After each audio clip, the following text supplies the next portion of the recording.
It's good to be here. We're going to share some of our recent research today, but I'm going to actually give most of the time to Paul, but let me just introduce a few things for you today. We're going to talk a little bit about style in the Book of Mormon. And if you know, whenever you read something, you can notice certain things that seem reminiscent of an author that maybe you're familiar with. For example, you might see something that sounds like Mark Twain. Suppose you get out the paper tomorrow, and as you're getting ready for church, as you're reading the news story, and it says that Matt Roper left the Book of Mormon conference in Provo to die in the rain. And you would say, that sounds kind of, it's really sad that Matt died, but that kind of sounds like Hemingway. So you can, you notice that, and we notice those kinds of things from different authors that we hear. You can say the same thing about Mark Twain, Robert Frost. Some say the world will end in fire, some say in ice. That's Robert Frost. He's always writing about ice and things like that. So things that have a familiar ring to it. And what we're going to talk about today is what we call stylometry or stylometrics. Sometimes people have referred to this as word prints, but use the term stylometry. And the fundamental premise of stylometry, of the study of style, is that different writers have a distinctive way of writing. Some of these things can be detected. Some of these are deliberate things that a writer will do in the way that they write. And there are other things, however, that are not deliberate, that maybe the writer doesn't think about, that show up in their style. It may be due to unconscious things driven by thought patterns and so forth. Now, one of the questions that we want to talk a little bit about today is a literary one. When we're reading something, who is speaking in the text that we're reading? If I'm reading the words of Tom Sawyer, does Tom Sawyer's style, the character in that book, is it the same as Mark Twain's style that he would use when he was speaking? In other words, is the author speaking with his or her own voice? Are all of these characters, do they all have the same style, or are there distinctions within that story among the different characters? Another question that we've been interested in, and it also has a broader interest for those who study style and literature, is can an author who creates different characters in their book, how effective are they at creating a particular voice for individual characters? And are there distinctions between those characters and the books that they write?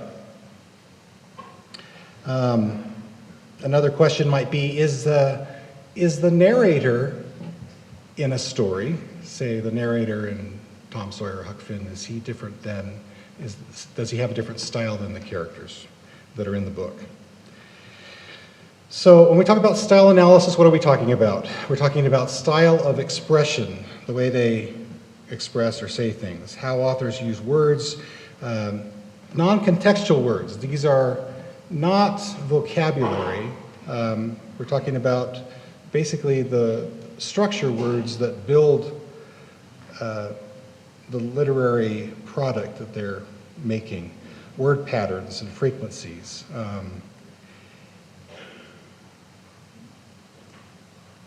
Now, let me just skip forward here. When we talk about style analysis, style markers, these are some of the things that we use to mark a different style. Function words.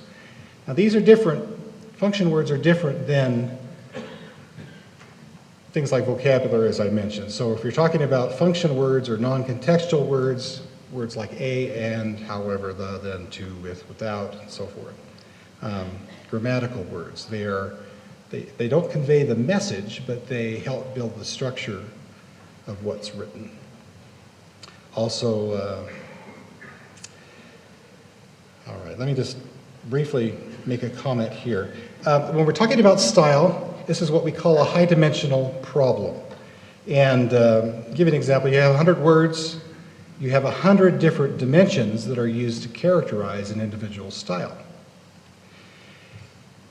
Now, if you want to visualize this, there's kind of a challenge in communicating what we're talking about. If you have a map like this, say you have 100 different dimensions, and my problem in trying to communicate to you what we're going to talk about is you have a flat surface, if you just have 2 dimensions here, how do you explain or help people to experience a 100 dimensions in a particular style?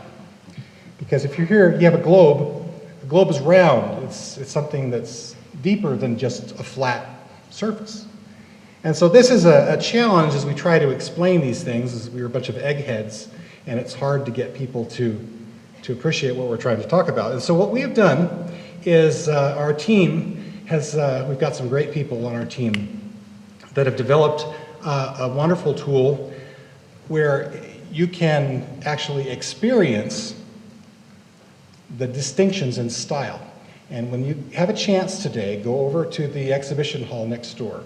And we have 2 booths there where you can actually put on the virtual reality glasses, and you can actually will be able to see different styles of different authors and how they are distinct from one another. And you'll be actually stand in the middle and look around and actually touch these different things to help you to experience these distinctions in styles so that you'll get a better appreciation than you would with just a 2-dimensional image. Now I'm going to turn the time over to Paul as he goes into detail now about some specific and very recent research that we've done.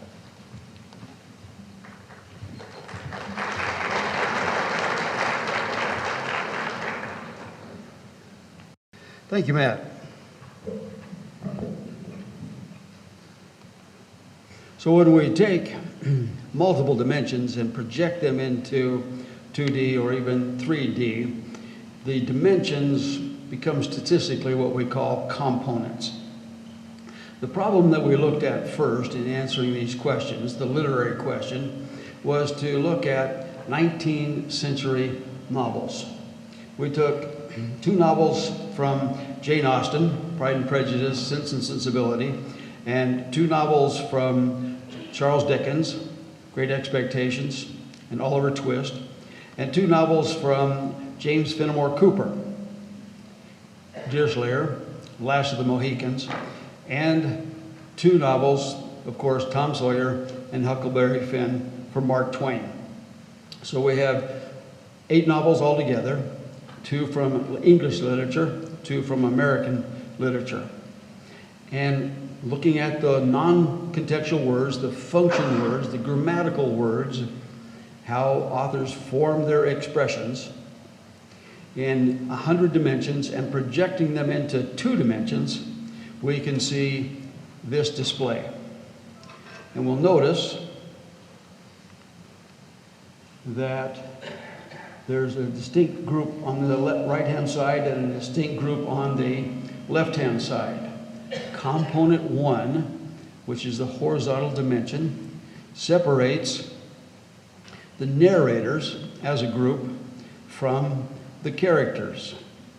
Component 2, the dimension of next greatest variation, separates the novelist, with Jane Austen at the top in blue and Mark Twain in red down at the bottom. Then if we look inside of each of the authors themselves, this is Jane Austen, each of those circles represents one of her characters. The size of the circle is the number of words spoken by the characters, and the dispersion of the circles shows how different their voices are. Notice that the circles are relatively small, but distinctly different from each other. They speak differently. These are the characters for Charles Dickens. Notice that they look very similar in terms of the sizes and the dispersion to the characters for Jane Austen. James Fenimore Cooper, similarly, has small circles, very diverse, but fewer characters. And last of all, Mark Twain. The most distinctly different character of Twain's, just for example, is Becky Thatcher at the very top, in contrast to some of the other lesser characters at the bottom. Now, if we'll take all four of the 19th century novelists and plot their characters, each of those dots represents a character, we can draw an ellipse around their characters. The bigger the ellipse indicates more diversity of voice, distinctiveness, differences amongst the way that those characters speak, the way that they use words. Taking it further into 3 dimensions, we can see this pattern, where those ellipsoids, the greater their volume, the more the diversity of speech. And we can see that rotate in 3 dimensions, where we can see the distinctive differences between them. The brown ellipsoid that's turning into view right now happens to be Mark Twain. You can notice how differently his characters speak than the characters created by the other novelists. Well, now an LDS question. What about the Book of Mormon?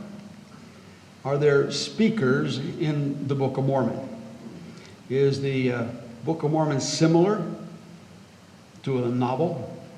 Would it have been possible for Joseph Smith to have written the Book of Mormon as if he was a novelist and the Book of Mormon was a novel? Well, the first answer to that question is this display. Again, we have our components which separate 3 of the major speakers in the Book of Mormon. We can see that they're distinctly different from each other. The red dots are Alma, the blue dots are Mormon, and the green dots are Moroni. Component number 1, the horizontal dimension, separates Alma from Mormon and Moroni. Component 2, the vertical direction, separates Mormon from Moroni. If we look at the other speakers in the Book of Mormon, we can see this pattern. The largest is Mormon right over here, with Nephi down here. Alma is over there. Component 1 in the horizontal dimension separates Mormon from most of the others, and component 2 separates Nephi from some of the lesser characters in the Book of Mormon towards the top. You can notice that these patterns, however, look distinctly different from the novelist characters. The dots are bigger.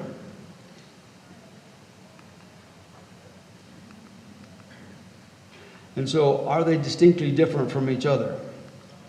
In fact, for the statisticians in the room, let me mention that there are 28 characters in the Book of Mormon out of a total of about 119, but there's 28 that we can show using the multivariate Tukey-Kramer multiple comparison procedure, adjusting for multiplicity, simultaneous comparisons, and we can show statistically that those are different patterns in the way that those words are used. Now, here is a 3-dimensional view of the Book of Mormon characters, the large brown ellipsoid, compared to the novelists. You'll see that the component number 1 separates very distinctly the Book of Mormon from the novels. Component 2 separates the novels amongst themselves, and component number 3 separates the characters within the Book of Mormon. The diversity of speech in the Book of Mormon can easily be seen as being far greater than the diversity of speech created by any one of the great novelists of the 19th century.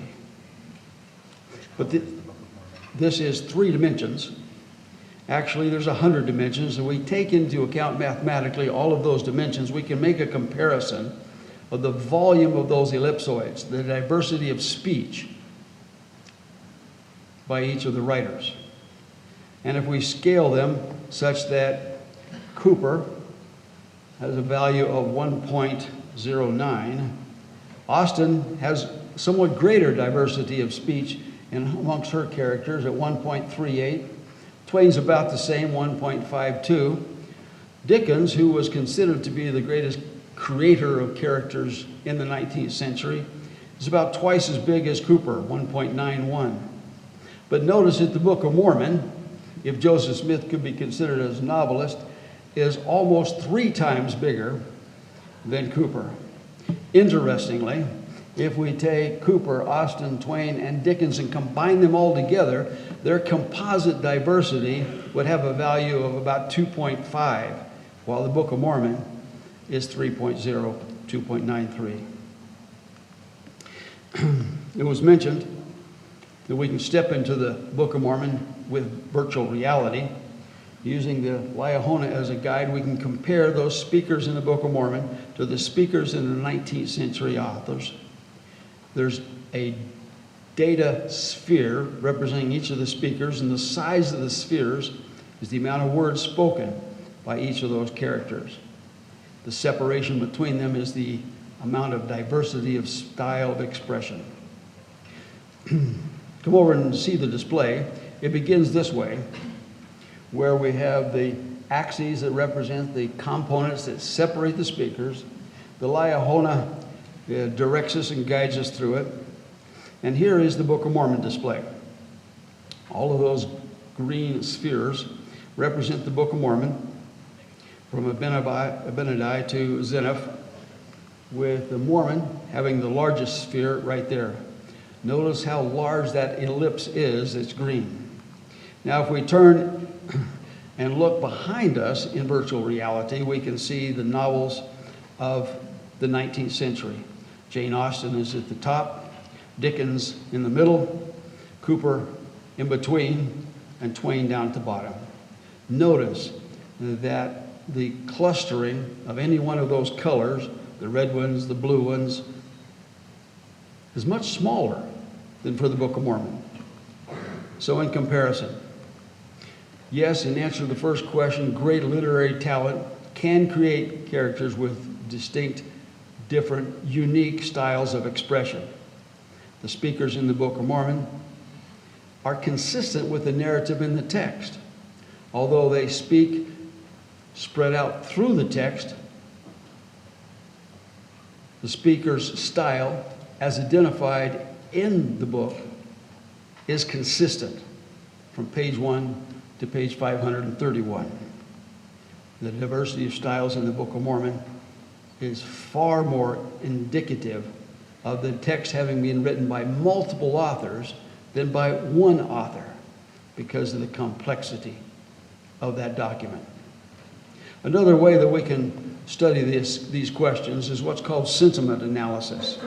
It's simply to think about and study and examine the emotions, the sentiment of thought that a speaker or a writer might have.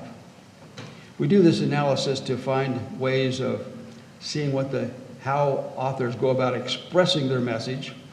We use contextual words as opposed to the functional words, the grammatical words. These are lexiconical words. We're looking for their relationships, using one word at the beginning of a sentence consistently. For example, how one word might always precede another word. So we're looking for relationships, and we're looking for polarity of concepts, the contrast, compare and contrast that an author makes in his message, so that we can determine the emotional communication that the author has in mind. And that gives us insights into the meaning in a document. Applying this technique to the Book of Mormon, a couple of facts to set this in context. There's 268,000 words in the Book of Mormon, making it comparable in size to the 8 volumes of the 19th century authors, by the way. 7,700 sentences. Most of them are very short, Interestingly, Captain Moroni has the longest sentence in the Book of Mormon. It's 135 words long, somewhat like a Hemingway sentence. There are over 100 speakers in the Book of Mormon, if we don't count angels and other non-mortals. 28 of those are distinctly different, however, statistically distinctly different. Mormon with 96,000 words is 36% of the Book of Mormon. That's why it's named after him. Nephi, Alma, and Moroni, son of Mormon, have 64,000 words, or about 25,000, or 25%. So between them, they have about 2/3 of the Book of Mormon. Mormon, you won't be surprised, and you'll be familiar with this, talks about war and people and obedience. Nephi talks about father, brothers, family. Alma talks about faith, the Savior, and salvation. And Moroni talks about the Lord, people, and God. The polarity of construction, Abinadi, on the negative side, talks about the devil, pain, death, and corruption, in comparison to God, happiness, peace, and justice. Those are the topics that he talks about, and the way that he wants us to understand a message by making those polarity construction contrasts. Zenos, at the other end of the alphabet, talks about war, hatred, and idleness, in contrast to peace, trust, and faithfulness. But if we look at all of the speakers in the Book of Mormon, the polarity of the document in total, on the negative side is priests, and these are wicked priests, in comparison to, on the positive side, the Lord. Judgment, compared to God. Unfaithful, faith. Hatred, love. Death, and victory, war, and peace. I think there's a novel with that name too, by the way. The Book of Mormon, however, isn't a novel. In the novels, the narrator makes up 66% of the words spoken in those novels, in the 19th century novels, which are predominantly the words of the author, him or herself. The Book of Mormon, in contrast, Mormon does not speak as a narrator. The narrator, whomever it is in the Book of Mormon, is only about 15% of the words. The characters in the novel on average speak 3,600 words, while in the Book of Mormon, each of the speakers uses about 8,100, about 2.5 times as many words. The diversity of speech of all of the 8 novels combined, if we give it a number of 200, in comparison, the Book of Mormon has far more diversity, about 300. The sentiments expressed by the characters in the novels range from 19 to 50 each, but in the Book of Mormon, they range from 42 to 163. Mormon, for example, speaks of 163 different concepts in his 36% of the Book of Mormon.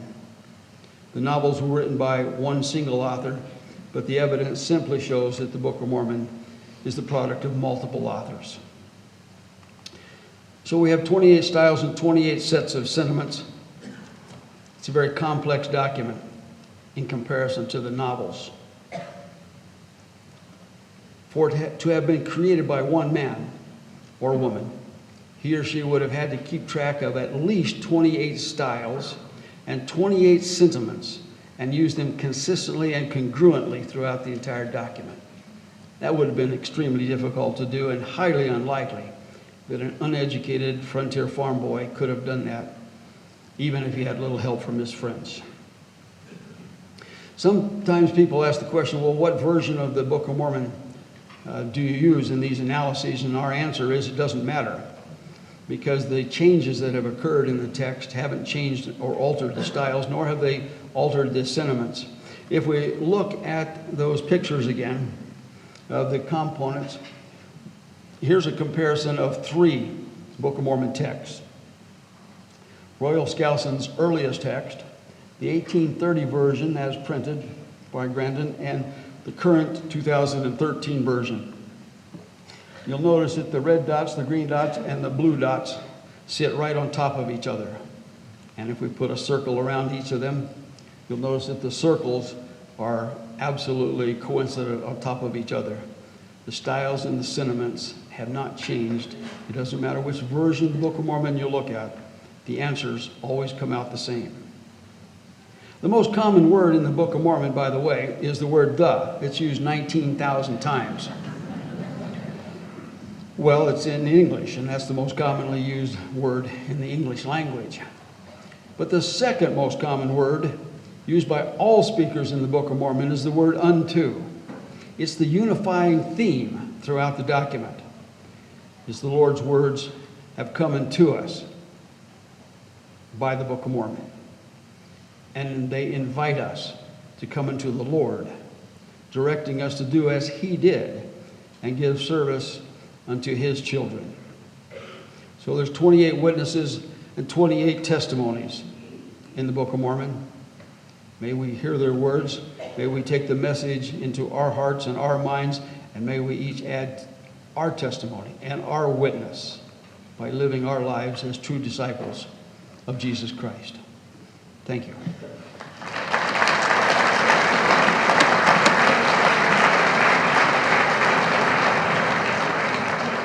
We'll have people out at the booths all day long, so if you don't get your question answered, you're welcome to come by there. We also have material on a number of other things that we've published, including 2 of the recent no-whys that we published in Book of Mormon Central that you can see. Can we get a copy of the presentation? Well, we'll see about that. Since the Book of Mormon covers 1,000 years of history, does the spread of authors' style, their place in the grid, correlate to the epic or their place in the Nephite timeline? A great question. The answer is,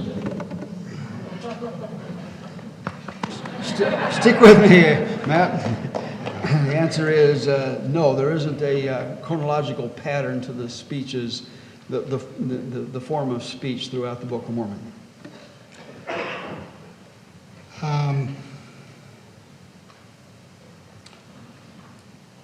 Let's see, some of these are lengthy questions.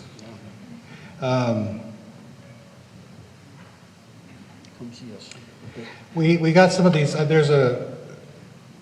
If you don't get your question answered, we'll be glad to talk about it. Just a question of time.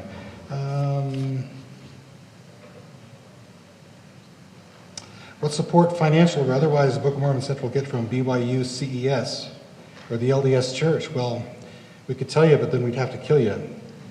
That's a question you can talk to Kirk Magleby about and give you the details on that. There's nothing secret about it, but you can talk. Would you expect a father-son duo to have more similarities than unrelated people? We want to say something about that? Absolutely, and we can see that in those patterns. Mormon and Moroni are close to each other, while Nephi, for example, and Alma separate very distinctly from them. Let's see. Are the graphics available for review online? We have some things that are in the no-whys that are available right now, and we will be publishing some things in the future, so you can look forward to that.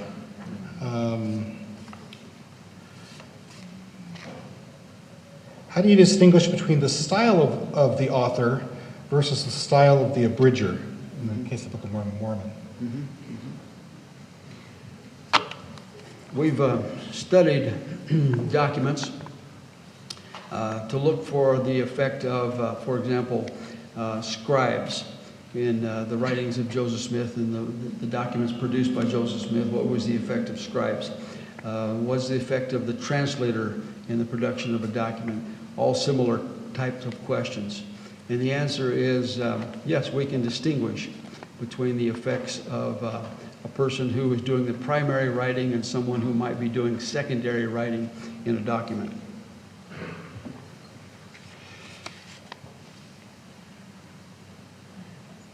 How does stylometry in the Bible compare to the Book of Mormon? Want to tackle that one? Well, stylometry in the Bible was actually the first application of stylometry, looking at the authorship of the Pauline epistles.